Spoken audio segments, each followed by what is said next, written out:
Chocolate ಬೇಕಾ ಬಾಬಾಗೆ? ಹೊಟ್ಟೆಯಲ್ಲಿ ಚಿಕ್ಕದ ಮಗು ಉಂಟಾ? ಏನ್ ಮಾಡ್ತಾ ಉಂಟು ಹೊಟ್ಟೆಯಲ್ಲಿ?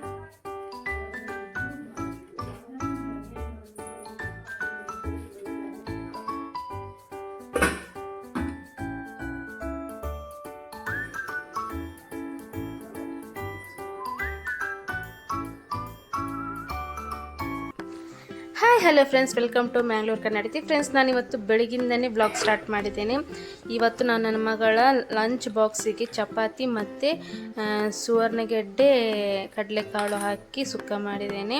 ಅವಳಿಗೆ ಮಧ್ಯಾಹ್ನದ ಲಂಚಿಗೆ ರೈಸ್ ಹಾಕಿ ಕೊಟ್ಟರೆ ತಿನ್ನೋದೇ ಇಲ್ಲ, ರಿಟರ್ನ್ ಹಾಗೇ ತೊಗೊಂಡು ಬರ್ತಾಳೆ, ಏನು ತಿನ್ನೋದೇ ಇಲ್ಲ. ಸ್ನ್ಯಾಕ್ಸಿಗೆ ಹಾಕಿ ಕೊಡೋದನ್ನು ನಾನು ಮಧ್ಯಾಹ್ನ ಲಂಚಿಗೆ ಹಾಕಿ ಕೊಡ್ತೇನೆ. ಸ್ನ್ಯಾಕ್ಸಿಗೆ ಅವಳಿಗೆ ಫ್ರೂಟ್ಸ್ ಕೊಡ್ತೇನೆ, ಇಲ್ಲಾದರೆ ಬ್ರೆಡ್ ಸ್ಯಾಂಡ್ವಿಚ್ ಅಂಥದ್ದೆಲ್ಲ ಮಾಡಿ ಕೊಟ್ಟರೆ ಲೈಕ್ ಮಾಡಿ ತಿಂತಾಳೆ. ಲೈಟಾಗಿ ಕೊಡ್ತೇನೆ. ಬೆಳಿಗ್ಗೆದ್ದು ಸ್ನ್ಯಾಕ್ಸಿಗೆ ಲೈಟಾಗಿ ಕೊಟ್ಟರೆ ಮಧ್ಯಾಹ್ನ ಹಸಿವಾಗಿರ್ತದೆ, ಆವಾಗ ಎಲ್ಲ ಖಾಲಿ ಮಾಡ್ಕೊಂಡು ಬರ್ತಾಳೆ. ಸೊ ಹಾಗೆ ನೋಡಿ, ಇವತ್ತು ಅವಳ ಸ್ನ್ಯಾಕ್ಸ್ ಮತ್ತು ಮಧ್ಯಾಹ್ನ ಲಂಚ್ ಬಾಕ್ಸ್ ರೆಡಿ ಆಯಿತು. ವಿತ್ ನೀರಿದು ಬಾಟಲ್ ಎಲ್ಲ ರೆಡಿ ಆಯಿತು. ಇನ್ನು ನಾನು ಅವಳನ್ನು ಶಾಲೆಗೆ ರೆಡಿ ಮಾಡಬೇಕು. ತುಂಬಾ ಕಷ್ಟ ಇದೆ ಬೆಳಿಗ್ಗೆದ್ದು ಮಕ್ಕಳನ್ನು ರೆಡಿ ಮಾಡಿ ಅವಳ ಲಂಚ್ ಬಾಕ್ಸ್ ರೆಡಿ ಮಾಡಿ ಕಳಿಸ್ಲಿಕ್ಕೆ. ಇಲ್ಲಿ ನನ್ನ ಹಸ್ಬೆಂಡ್ ಅವಳನ್ನು ಎಬ್ಬಿಸಿ ಕರ್ಕೊಂಡು ಬಂದು ಬ್ರಷ್ ಮಾಡಿಸ್ತಾ ಇದ್ದಾರೆ. ಅವರು ಮನೆಯಲ್ಲಿದ್ದರೆ ನನಗೆ ತುಂಬ ಹೆಲ್ಪ್ ಆಗ್ತದೆ ಮಗಳನ್ನು ರೆಡಿ ಮಾಡಿ ಸ್ಕೂಲಿಗೆ ಕಳಿಸ್ಲಿಕ್ಕೆ. ಇವಾಗ ಅವರೇ ಕರ್ಕೊಂಡು ಹೋಗ್ತಾ ಇದ್ದಾರೆ ಬಸ್ಸಿಗೆ. ಬಸ್ ವ್ಯಾನ್ ಇದೆ ಸ್ಕೂಲ್ದು, ಅಲ್ಲಿ ಡ್ರಾಪ್ ಮಾಡಿ ಬರ್ತಾರೆ. ನನಗೆ ಸ್ವಲ್ಪ ಈಸಿ ಆಗ್ತದೆ ಅವರಿದ್ದರೆ ಮನೆಯಲ್ಲಿ.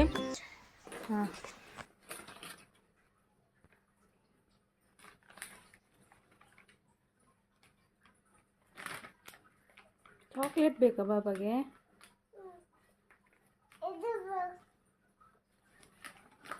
ಅದೆಂತಕ್ಕೆ ಬೇಕು? ಅದು ಯಾಕೆ ಬೇಕು ಬಾಬಾ? ಇಲ್ಲ ನೋಡಂತೆ, ಯಾಕೆ ಬೇಕು ಹೇಳು? ಮುಖ ಒರೆಸ್ಲಿಕ್ಕೆ, ಕೈ ಒರೆಸ್ಲಿಕ್ಕೆ. ಇನ್ನು ನನ್ನ ಚಿಕ್ಕ ಮಗಳು ಮನೆಯಲ್ಲೇ ಇರ್ತಾಳೆ. ಅವಳ ಜೊತೆ ಮಾತನಾಡ್ತಾ ಟೈಮ್ ಪಾಸ್ ಬೇಗ ಆಗ್ತದೆ. ಅವಳ ಒಂದೊಂದು ಅಧಿಕ ಪ್ರಸಂಗ ಒಂದೊಂದು ಮಾತನಾಡ್ತಾಳೆ, ಅದನ್ನು ಕೇಳ್ತಾ ತಮಾಷೆನೂ ಆಗ್ತದೆ. ನನಗೂ ಒಂಥರ ಟೈಮ್ ಪಾಸ್ ಆದಾಗ ಆಗ್ತದೆ. ಒಂದು ಬೇಜಾರು, ಇನ್ನು ಸ್ವಲ್ಪ ದಿನ ಮತ್ತೆ ಅವಳು ಸ್ಕೂಲಿಗೆ ಹೋಗ್ಲಿಕ್ಕೆ ಸ್ಟಾರ್ಟ್ ಮಾಡ್ತಾಳೆ ಅಂತ, ಅದುವೇ ಒಂದು ಬೇಜಾರು. ಅವಳು ಸ್ಕೂಲಿಗೆ ಹೋದರೆ ಮನೇಲಿ ಯಾರಿರಲ್ಲ, ನಾನೊಬ್ಬಳೇ ಇರ್ತೇನೆ ಮನೆ ಕೆಲಸ ಮಾಡಿಕೊಂಡು. ಈಗ ನನ್ನ ಬ್ಯಾಗ್ ಎಲ್ಲ ಒಳಗಡೆ ಏನಿದೆ ಬ್ಯಾಗಲ್ಲಿ ಅಂತ ಎಲ್ಲ ಚೆಕ್ ಮಾಡಿ ನೋಡ್ತಾ ಇದ್ದಾಳೆ. ಏನಾದರೂ ಚಾಕ್ಲೇಟ್ಸ್, ನಾನು ಯಾವಾಗಲೂ ಚಾಕ್ಲೇಟ್ಸ್ ಇಡ್ತಿದ್ದೆ ಬ್ಯಾಗಲ್ಲಿ, ಇವಾಗ ಚಾಕ್ಲೇಟ್ಸ್ ಇಡಲ್ಲ. ಚಾಕ್ಲೇಟ್ ಇಟ್ಟಷ್ಟು ಅವ್ರು ಜಾಸ್ತಿ ಚಾಕ್ಲೇಟ್ಸೇ ತಿಂತಾರೆ, ಅದಕ್ಕೋಸ್ಕರ. ಏನು ಸ್ಯಾನಿಟೈಸರ್ ಏನು ಮಾಡಬೇಕು? This one. ತಲೆಯಲ್ಲಿ ಮಗು ಉಂಟು ನಿಮ್ಮದು? ಮತ್ತೆ ಹೊಟ್ಟೆಯಲ್ಲಿ ಏನುಂಟು? ಹೊಟ್ಟೆಯಲ್ಲಿ ಚಿಕ್ಕದ ಮಗು ಉಂಟಾ? ಏನು ಮಾಡ್ತಾ ಉಂಟು ಹೊಟ್ಟೆಯಲ್ಲಿ? ಆಟ ಆಡ್ತುಂಟಾ? ಇನ್ನು ಮಕ್ಕಳಿರೋ ಮನೆಯಲ್ಲಿ ಎಷ್ಟು ಆಟ ಸಾಮಾನಿದ್ರೂ ಸಾಕಾಗುತ್ತಿಲ್ಲ. ನಾನು ಗೋಣಿಯಲ್ಲಿ ಮೂಟೆ ಕಟ್ಟಿ ನನ್ನ ಅಟ್ಟದಲ್ಲಿ ಇಟ್ಟು ಬಿಟ್ಟಿದ್ದೇನೆ. ಆದರೂ ಕೆಳಗಡೆ ಒಂದು ರಾಶಿ ಆಟ ಸಾಮಾನುಗಳಿವೆ, ಆದ್ರೂ ಅವಳಿಗೆ ಅದು ಸಾಕಾಗೋದಿಲ್ಲ.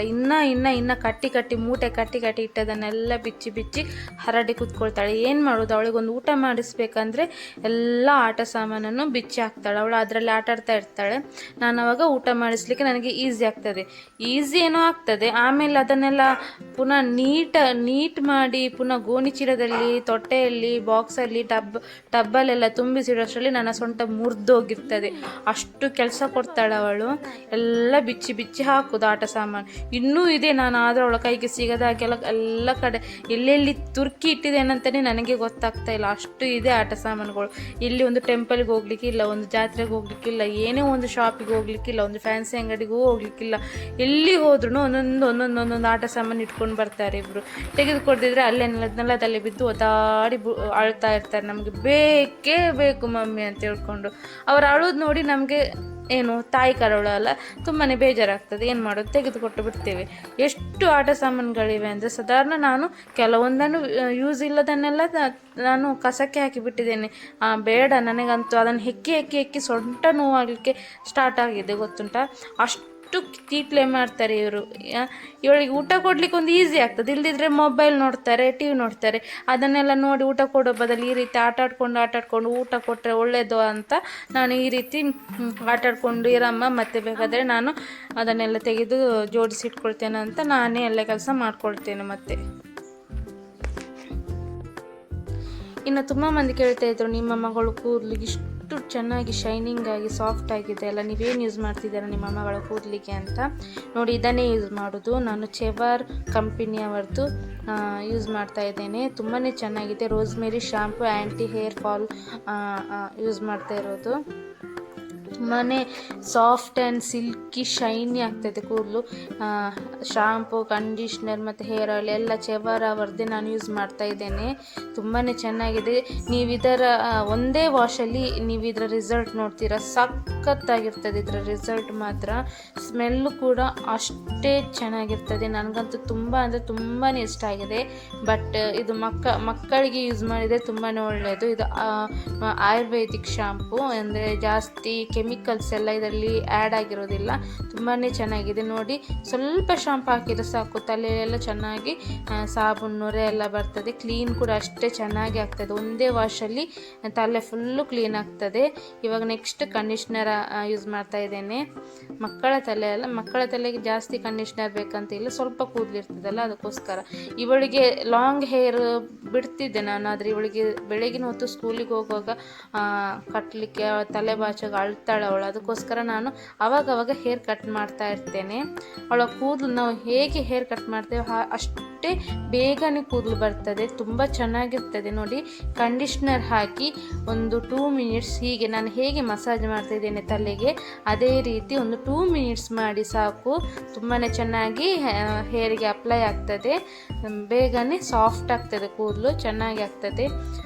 ಕೆಮಿಕಲ್ಸ್ ಫ್ರೀ ಇದೆ ಇದರಲ್ಲಿ. ನೀವು ಕೂಡ ಟ್ರೈ ಮಾಡಿ ನೋಡಿ. ಇದುವೇ ಅವಳದ್ದು ಹೇರ್ ಆಯಿಲ್, ಚೆವಾರ್ ಅವರದ್ದು ಹೇರ್ ಆಯಿಲ್. ತುಂಬಾ ಚೆನ್ನಾಗಿದೆ. ಇದಕ್ಕೆ ಜಾಸ್ತಿ ಏನು ಹೇರ್ ಆಯಿಲ್ ಹಾಕಬೇಕಂತೇನಿಲ್ಲ, ಸ್ವಲ್ಪ ಒಂದು 2 ಡ್ರಾಪ್ಸ್ ಹಾಕಿದರೂ ಸಾಕು, ಅಷ್ಟು ಚೆನ್ನಾಗಿ ನಮ್ಮ ಕೂದಲಿಗೆ ಚೆನ್ನಾಗಿ ಹೊಂದ್ಕೊಳ್ತದೆ. ಇದು ನೋಡಿ, ಇವಾಗ ನಾನು ಸ್ನಾನ ಮಾಡಿಸಿ ಬಂದ ಮೇಲೆ ಅವಳ ಕೂದಲು ತೋರಿಸ್ತಾ ಇದ್ದೇನೆ. ನಾನು ಇನ್ನೂ ಹೇರ್ ಆಯಿಲ್ ಅಪ್ಲೈ ಮಾಡಲಿಲ್ಲ. ಯಾವ ರೀತಿ ಶೈನಿ ಆಗಿದೆ ನೋಡಿ ಅವಳ ಕೂದಲು. ನನಗಂತೂ ತುಂಬಾ ಇಷ್ಟ ಆಗಿದೆ ಈ ಶಾಂಪು. ನಾನು ಇದನ್ನೇ ಯೂಸ್ ಮಾಡ್ತೇನೆ. ನೀವೇ ನೋಡಿ ರಿಸಲ್ಟ್ ಹೇಗೆ ಇದೆ ಅಂತ. ನಾನು ಏನು ಅವಳ ಕೂದಲಿಗೆ ಹೇರ್ ಸ್ಟ್ರೈಟಿಂಗ್, ಹೇರ್ ಸ್ಮೂದಿ ಏನು ಮಾಡಿಸಲಿಲ್ಲ. ಇದು ನ್ಯಾಚುರಲ್. ಇವಾಗ ಅದು ಹೇರ್ ಆಯಿಲನ್ನು ಅಪ್ಲೈ ಮಾಡ್ತಾ ಇದ್ದೀನಿ. ನೋಡಿ, ಎಷ್ಟು ಸ್ವಲ್ಪ ಹೇರ್ ಆಯಿಲ್ ನಾನು ಯೂಸ್ ಮಾಡ್ತಾ ಇದ್ದೀನಿ. ನೋಡಿ, 3 drops, only 3 drops hair oil use ಮಾಡ್ತಿದ್ದೀನಿ. ಇಷ್ಟೇ ಸಾಕು, ಅವಳ ಕೂದಲಿಗೆ ಚೆನ್ನಾಗಿ ಅಪ್ಲೈ ಆಗ್ತಾಯಿದೆ. ತಲೆ ತುಂಬ ಹೇರ್ ಆಯಿಲ್ ತುಂಬ ತುಂಬಿದಾಗೆ ಕಾಣ್ತಾ ಇದೆ. ನೋಡಿ, ಇಷ್ಟರಲ್ಲಿ ಚಂದ ಶೈನಿಂಗ್ ಆಗಿ ಆಗ್ತಾಯಿದೆ. ನೋಡಿದ್ರಲ್ಲ ಫ್ರೆಂಡ್ಸ್, ಇದಾಗಿತ್ತು ನನ್ನ ಇವತ್ತಿನ ವ್ಲಾಗ್. ಐ ಹೋಪ್ ನಿಮ್ಗೆಲ್ರಿಗೂ ನನ್ನ ಈ ವಿಡಿಯೋ ಇಷ್ಟ ಆಗಿದೆ ಅಂತ ಅಂದ್ಕೊಂಡಿದ್ದೇನೆ. ಇಷ್ಟ ಆದರೆ ಪ್ಲೀಸ್ ನನ್ನ ವಿಡಿಯೋಗೊಂದು ಲೈಕ್ ಮಾಡಿ, ಶೇರ್ ಮಾಡಿ, ಮತ್ತು ನಿಮ್ಮ ಅನಿಸಿಕೆ ಅಭಿಪ್ರಾಯಗಳನ್ನು ಕಾಮೆಂಟ್ ಮೂಲಕ ತಿಳಿಸಿ. ಮತ್ತು ನೀವಿನ್ನೂ ನನ್ನ ಚಾನಲ್ನ ಸಬ್ಸ್ಕ್ರೈಬ್ ಆಗದೆ ನೋಡ್ತಾ ಇದ್ರೆ ಪ್ಲೀಸ್ ಸಬ್ಸ್ಕ್ರೈಬ್ ಆಗಿ. ಮತ್ತು ಮತ್ತೊಂದು ಹೊಸ ವಿಡಿಯೋದಲ್ಲಿ ಮತ್ತೊಮ್ಮೆ ಸಿಗ್ತೇನೆ. ಅಲ್ಲಿವರೆಗೂ ಥ್ಯಾಂಕ್ ಯು, ಬಾಯ್.